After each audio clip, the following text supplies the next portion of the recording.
다를 바 없습니다.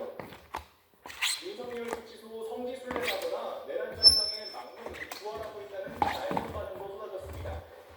국민의힘은 장 대표가 지난 전당대회에서 내건 연대 공약을 이행한 것뿐이라며 여당발 공세 진화에 나섰습니다. 다만 당내에서조차 대단히 무책임하고 부적절한 처사란 반발이 잇따랐습니다.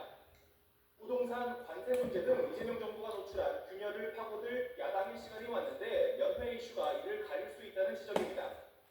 실제 국민의힘의 대여 공세의 칼끝은 정부의 11호 부동산 정책에 초점이 맞춰졌습니다. 당 차원의 부동산 TF 출범 준비와 함께 특히 보유세 인상을 포함한 세제 개편 전망을 정조준했습니다. 보유세는 세입자에게 전가되고 전세 매물은 줄며 임대료는 폭등할 것입니다. 한마디로 세금 주도 성장입니다. 민주당은 일단 여권 안팎에서 거론되는 보유세 강화 카드에 당의 공식 입장은 아직 나오지 않았다 선을 그었습니다. 대신 당 정책위원회 차원에서 검토 중인 서울 26개 자치구 세부 공급 계획을 거론하며 연말이나 연초 발표 가능성을 시사했습니다. 여야가 각각 내란과 부동산 대책을 겨루며 주도권 다툼을 이어가는 모양새인데 남은 국정감사 기간 서로의 약점을 부각하려는 공방은 한층 더 거세질 것으로 전망됩니다. YTN 임성재입니다. 미국과의 관세 소통 협상 상황도 살펴보죠. 귀국한 김영범 대통령실 정책실장은 협상에 실질적인 진전이 있었다고 밝혔습니다.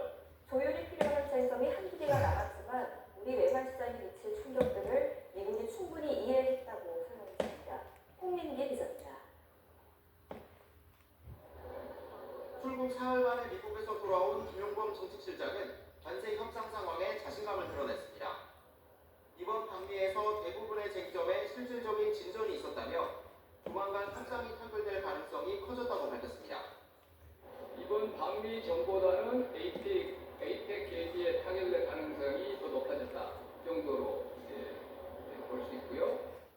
약속한 3,500억 달러 대미 투자의 세부 방안에 대해선 한국이 감내할 수 있는 범위에서 이루어져야 한다는 것을 미국이 이해했다고도 강조했습니다.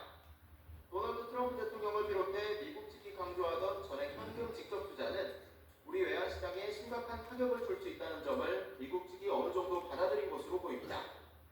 대한민국 외환시장에 미치는 충격, 이에 대해서 충분히 미국에서 인지를 하고 있고 이해를 했고 김 실장은 다만 3,500억 불 가운데 투자와 대출, 보증의 비율 등 구체적인 협상 진행 상황에 대해선 말을 아꼈습니다. 조율이 필요한 쟁점이 아직 한두 가지 남아있다며 각 부처와 심도 있게 검토해 우리 입장을 추가로 전달하겠다고 설명했습니다. 김 실장은 이번 방미에서 김정관 산업통상부 장관, 요한구 통상교섭본부장 등과 함께 미국 측 허우드 러틀리 상무장관, 백악관 예산관리국 국장과 면담한 것으로 알려졌습니다. 국익에 도움이 되는 결과를 만들겠다는 다짐도 재차 강조했는데 트럼프 방안까지 남은 기간 동안 합의점에 도달할 수 있을지 주목됩니다. YTN입니다. 경주 APEC 정상회의를 앞두고 한미 한중을 비롯해서 참가국들의 양자회담이 잇따를 전망입니다. 정부는 전 세계 주요 정상들을 맞을 준비는 물론 별도로 열릴 양자회담을 위한 준비에도 만전을 기하고 있습니다. 홍선기 기자가 보도합니다. APEC 정상회의 참석 기간을 놓고 여러 추측을 낳은 트럼프 미국 대통령은 오는 29일 1박 2일 일정으로 경주를 찾는 쪽으로 가닥을 잡았습니다. 트럼프 대통령은 방한 당일에는 이재명 대통령과 이튿날에는 시진핑 중국 주석과 각각 한미, 미중 정상회담을 할 가능성이 높습니다.